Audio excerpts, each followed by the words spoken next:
소망합니다. 우리 민수기 16장 말씀 우리 계속해서 보겠습니다. 민수기 16장 오늘은 36절부터 우리 51절 끝절까지 우리 함께 보겠습니다. 민수기 16장 우리 36절부터 우리 50절까지 함께 보겠습니다. 제가 36절부터 말씀 봉독합니다.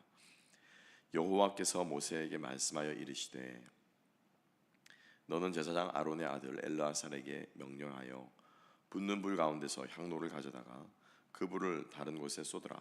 그 향로는 거룩함이니라. 사람들은 범죄하여 그들의 생명을 스스로 해하였거니와 그들이 향로를 여호와 앞에 드렸으므로 그 향로가 거룩하게 되었나니 그 향로를 쳐서 제단을 쌓는 철판을 만들라. 이스라엘 자손에게 표가 되리라 하신지라. 제사장 엘르아살이 불탄 자들이 드렸던 놋 향로를 가져다가 쳐서 제단을 쌓아서 이스라엘 자손의 기념물이 되게 하였으니 이는 아론 자손이 아닌 다른 사람은 여호와 앞에 분향하러 가까이 오지 못하게 함이며 또 고라와 그의 무리와 같이 되지 않게 하기 위함이라. 여호와께서 모세를 시켜 그에게 명령하신 대로 하였더라.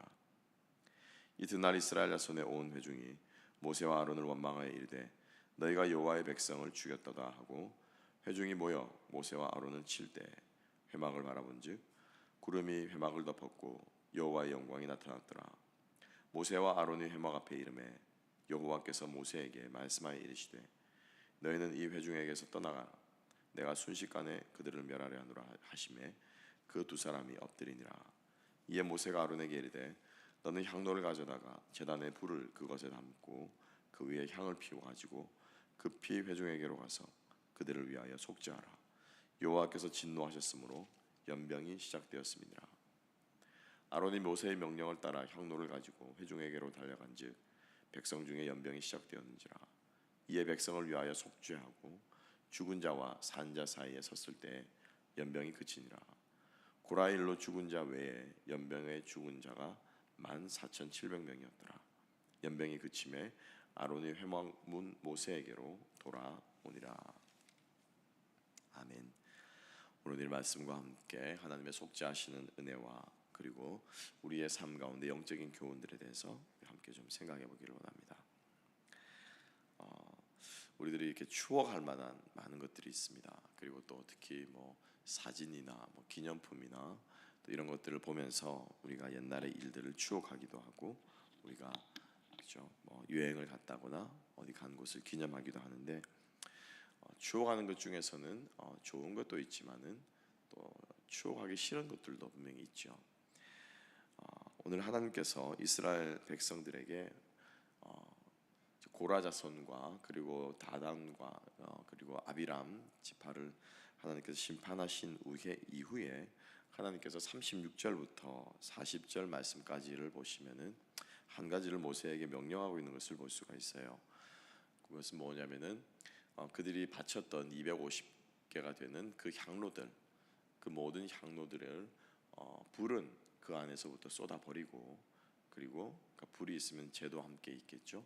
그렇지만은 그 향로는 다시 쳐서 놋으로 만들어서 제단을 쌓는 그런 재료로 만들어라 라고 하나님께서 조금 의아한 명령을 내리고 있는 것을 볼 수가 있습니다.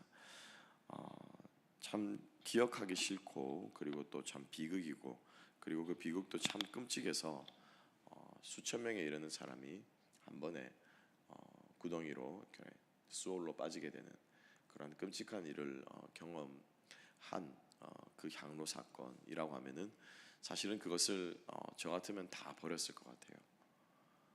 기억도 하기 싫은 그리고 그들과 함께 그것을 다 버리라라고 하셨을 텐데 하나님은 두 가지를 명령하고 있죠. 첫 번째로는 그 안에 담겨 있는 불은 다 갖다 버리라라고 이야기를 하고 있고 그리고 두 번째로는 향로는 버리지 말고 그것을 가지고 제단을 쌓는 철로 만들어라, 재료로 만들어라 그렇게 하나님께서 명령하고 있습니다.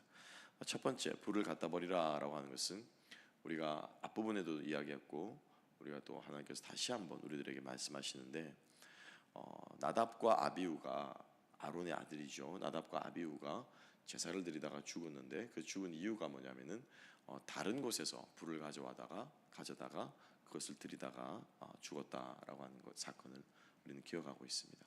하루아침에 아들 둘을 잃어버린 황망한 사건의 이유가 원인이 뭐였냐면요, 다른 불이다라는 것입니다. 불이 다릅니까? 다른 곳에서 붙여왔을지는 몰라도 그 붙는 불에 이거는 똑같지 않습니까? 불의 밝기가 뭐 다른 곳에서 붙여왔다고 불의 밝기가 달라지거나 불이 뭐 붉은 색깔이, 그죠? 색깔이 달라지거나 전혀 그러지는 않을 거란 말이죠. 똑같은 소재를 태운다면은 그 불을 어디에서 댕겨왔건 간에 사실은 똑같은 것인데 하나님께서는 그것을 분명하게 차별을 두고 있는 것을 볼 수가 있습니다. 그래서 그때 우리 함께 말씀을 나누기를, 우리가 생각하는 또 우리의 방식대로 우리가 보기에 좋은 또 임기응변적으로 하는 것, 그것이 결코 하나님 보시기에 좋지 않은 것이 될 수 있으며, 또 우리가 생각하는 기준과 하나님의 기준은 다르다라고 하는 것을 우리가 생각한 바가 있습니다. 그래서 사실은 오늘 동일하게 그 하나님의 룰이 적용이 되는 것이죠. 불이 더럽다는 거예요. 그 250명이 모세를 대적하기 위해서 고라와 함께 섰던 250명이 들고 있던 향로에 담긴 불이 더럽다라고 하는 것입니다. 그래서 하나님께서는 그것을 모두 버리라고 하심으로 그 깨끗하게 하시는 장면을 우리가 볼 수가 있습니다. 정하고 정하지 않고의 기준은 철저하게 하나님께 달려 있습니다. 말씀의 기준에 달려 있고요. 하나님께서 정하다고 하시는 것은 정한 것이며 하나님께서 부정하다고 하는 것은 부정한 것입니다. 우리는 이 기준을 베드로가 기도하는 중에 환상 중에 내려왔던 부정한 음식 사건을 통해서 우리는 정확히 알고 있습니다. 우리 삶의 절대 기준은 하나님이시죠. 그런데 우리는 자꾸 세상의 기준, 그리고 우리가 살아왔던 문화의 기준, 우리가 사실 믿고 있는 옳다라고 하는 것도요, 사실은 우리 시대에 내가 사는 이 문화권에서 옳은 것일 경우가 많이 있습니다. 그리고 내 경험에 의해서 이것이 옳다라고 하는 경우들이 많이 있죠. 조금만 우리가 마음을 넓히고 시각을 넓히고 안목을 넓혀서 바라보면은 충분히 내가 잘못될 수 있는 가능성도 있다라는 것인데, 우리는 그것을 고집하는 경우들이 많습니다. 우리의 절대 기준은 바로 하나님, 그분의 말씀 외에는 기준이 없는 줄로 믿습니다. 그래서 우리가 그 기준을 따라 선포하며 또 믿고 살아가는 그것이 이 시대를 살아가는 우리 그리스도인들의 참 믿음 아니겠습니까? 하나님께서 오늘 이 향로를 정결하게 하시면서 다시 한번 우리들에게 말씀하십니다. 참과 거짓, 그리고 정함과 부정함, 우리 인생의 모든 기준은 바로 유일하신 하나님의 말씀, 그분의 뜻, 바로 그분이 기준이 되신다라고 하는 것을 우리는 이 아침에 기억하기를 소망합니다. 그래서 하나님께서 그 불들은, 부정한 불들은 버리신 이후에 두 번째로는 제단을 쌓아라라고 말씀하고 있습니다. 그죠? 제단을 쌓아. 우리 두 번째 하나님 명령에서 우리가 기억할 필요가 있는 것은, 하나님은 이스라엘 백성들로 하여금 기억하기를 원하신다라고 하는 것입니다. 그것이 잘된 일이건 못된 일이건, 범죄한 일이건 범죄하지 않은 하나님께 칭찬받는 일이건 간에 하나님께서는 이스라엘 백성들로 하여금 기억하기를 원하신다라고 하는 것입니다. 왜냐하면 그 향로를 따로 모아놓은 것이 아닙니다. 그 향로에 250개의 향로를 흉물스럽게 어떻게 쌓아놓으라라고 하는 것이 아니고, 그 재료들을 제단을 다시 쌓아라라고 말씀하시죠. 제단이 어떤 곳입니까? 이스라엘 백성들이 번제를 드리기 위해서 이렇게 계단처럼 층계처럼 되어 있어서 제사장이 거기로 올라가서 그 위에서 향로에서 이 번제물을 태우거나 해서 드리는, 그러한 누구나 이렇게 쳐다볼 수 있는 그러한 곳이 제단이었거든요. 그러니까 그 제단 전체를, 적지 않은 분량일 것입니다, 이 향로를 만든 그 철을 다시 녹여서 그것을 가지고 쌓아라라고 말씀하신 것은, 이스라엘 백성들이 그 제단을 볼 때마다 제단을 볼 때 향로가 보이면은, 그 범죄한 백성들의 향로가 보이면은 그 백성들이 사실은 쉽게 연상이 될 것입니다. 부정적인 생각들, 안 좋은 것들이 쉽게 연상이 될 것이지만은 하나님께서 그것을 방지하시면서, 그렇지만 이스라엘 백성들이 그 기억마저도 지워버리기를 원하시진 않으셨다라는 것이 하는 것이죠. 그래서 이 고라의 반역이 얼마나 하나님 보시기에 악한 것이었으며 두 번 다시 반복되어서는 안 될 것이었음을 하나님께서 말씀하고 있는 것이, 바로 제단을 다시 그것으로 쌓아라라고 말씀하신 것이 바로 하나님의 목적이었다라고 하는 것입니다. 그 이유는 그 다음에 이어지는 사건을 보게 되면은 명확하게 나오고 있는 것입니다. 뭐냐면은 하나님의 의도가 이스라엘 백성들이 잊어버리지 않도록 하기 위한 것이 하나님의 의도였다라는 것이죠. 하나님의 뜻이었다는 것입니다. 우리의 삶 가운데서 우리가 기억하고 싶은 추억도 있지만은 기억하기 싫은 그러한 기억들도 있을 것입니다. 그렇지만 우리가 하나님 안에서 하나님의 도우심으로 하나님의 은혜로 우리들의 어려운 시기나 또 우리들의 잘못된 모습, 부족한 모습, 우리들의 삶 사실은 그런 것 있지 않습니까? 회개하면서 내가 다시는 그렇게 하지 말아야지 하는 그러한 모습들이 있지 않습니까? 그 모든 것들이 하나님 안에서 우리가 믿음으로 그런 일들을 이겨내었을 때 그 모든 것들은 사실은 우리들이 기억해야 할 것이다라는 것이죠. 어려운 일들도 우리가 기억해야 하는 것입니다. 특별히 그 어려운 일 가운데 도우셨던 하나님의 은혜가 있으면 우리는 기억해야 합니다. 비록 그 어려웠던 순간만큼은 되뇌이기 싫고 돌아보기 싫지만은 그 또한 하나님과 함께했다면은 그것은 우리가 충분히 기억할 필요가 가치가 있다라고 하는 것이죠. 무엇이 되었든지 간에 우리가 하나님과 함께했던 우리 인생의 모든 순간들은 그 나름대로의 가치가 있는 줄로 믿습니다. 하나님과 함께하지 않았기 때문에 아무리 큰 영광이라고 하더라도 사람 보기에 좋은 것이라고 하더라도 하나님은 마지막 날에 셈하지 않으신다라고 하는 것이죠. 그래서 하나님께서는 이스라엘 백성들로 하여금 그 제단을 덮고 있는 그 놋을 보면서 그 향로를 연상하고 향로 사건을 생각하면서 고라 자손의 반역에 대해서 이스라엘 백성들이 다시 한번 속죄하고 사죄하고 뉘우치는 마음으로 그 제사 자리에 나아오기를 원하셨던 것입니다. 소망하기는 오늘 하루도 우리가 주님 앞에서 기억하는 우리가 될 수 있기를 소망합니다. 이스라엘에 가면은 여기 달라스에도 홀로코스트라고 하는 뮤지엄이 있고요. 유대인들은 그들이 가는 곳곳마다 사실은 그것을 잊지 않기 위해서 박물관 같은 것과 기념할 만한 것을 만든다고 합니다. 가슴 아픈 생각하기도 싫은 끔찍한 기억이지만 그것을 다시 한번 잊지 말자라고 하는 것이죠. 이스라엘 백성들이 그 예루살렘에 가도 동일하게 그 홀로코스트 박물관이 있는데 그 박물관의 이름이 뭐냐면은 야드바심이라고 하는 것인데요. 기억하다라고 하는 것입니다. 기억하다. 그래서 그 앞에 뭐라고 써 있냐면은 용서하되 잊지는 말자. 용서하되 잊지는 말자. 그는 그 잊지 말자라고 하는 것이 그 아픈 추억, 기억들이 아픈 이 슬픔의 역사들이 비극의 역사가 다시 재현되지 않도록 하기 위해서 그것을 잊지 말자라고 하는 것이죠. 그렇지만은 하나님의 사랑으로 용서는 하자라고 하는 것입니다. 기억한다라고 하는 것의 추억 힘은 굉장히 중요하고 큰 것 같습니다. 하나님께서 우리와 함께 하셨던 시간들, 그 시간이 힘들건 어렵건 어떤 시간인지 간에 하나님께서 그 자리에 계셨으므로 그 시간이 가치가 있고 값어치가 있는 줄로 믿습니다.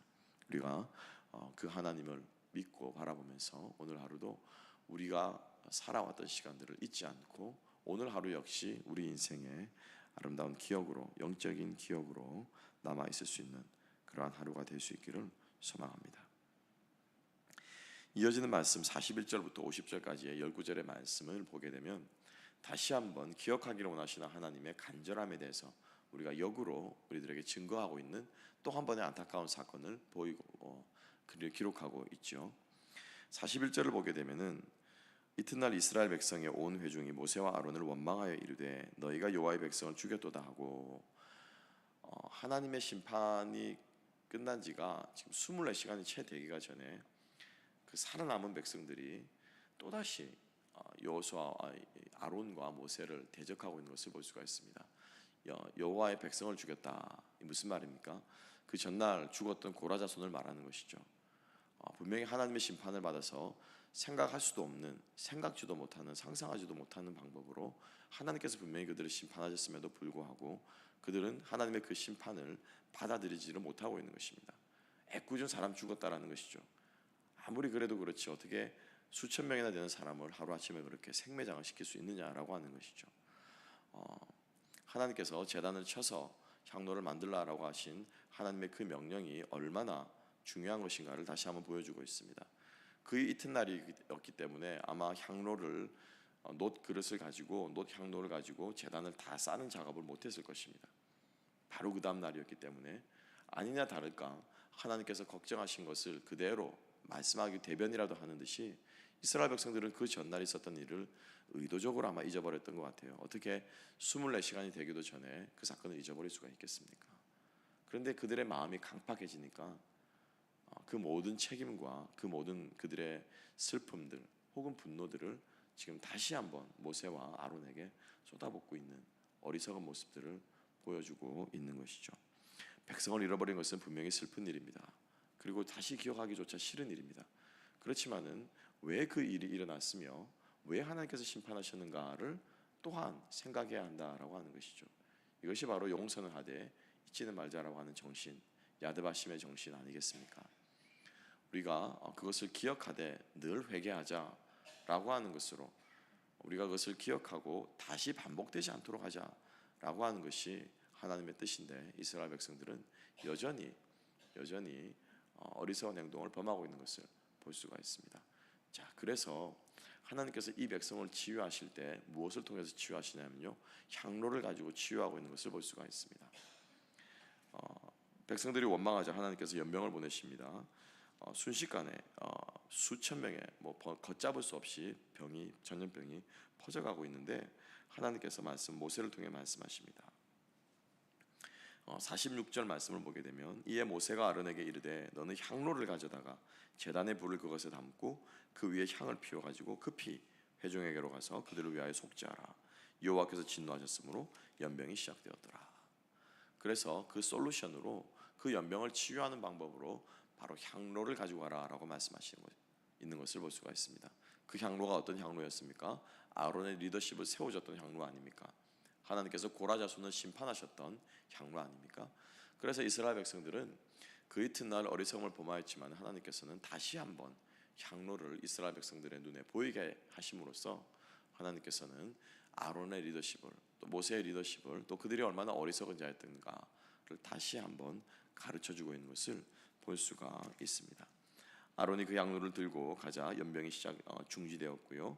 사실 특별히 어느 순간이었냐면요, 죽은 자와 산 자 사이에 섰을 때 연병이 그쳤다라고 말씀은 증거하고 있습니다. 다시 한번 오늘 하나님께서 모세와 아론 그들의 리더십을 세워주시면서 이스라엘 백성들의 어리석은 모습들을 보여주고 있습니다. 우리가 그 모습을 보면서 우리 마음속에 기억해야 할 것은 하나님 앞에 우리의 어리석은 또 우리의 범죄했던 혹은 우리의 아름다웠던 것들조차도 하나님께서 함께 하셨기 때문에 의미 있는 시간이 되었음을 기억하고 우리가 주님 앞에 반복하지 않는 그러한 영적으로 지혜로운 우리들이 되었으면 좋겠습니다. 오늘 하루가 주님 안에서 또 은혜로 기억될 수 있는 그러한 하루가 또한 될 수 있기를 주님의 이름으로 축복합니다. 기도하겠습니다. 하나님 아버지 감사합니다.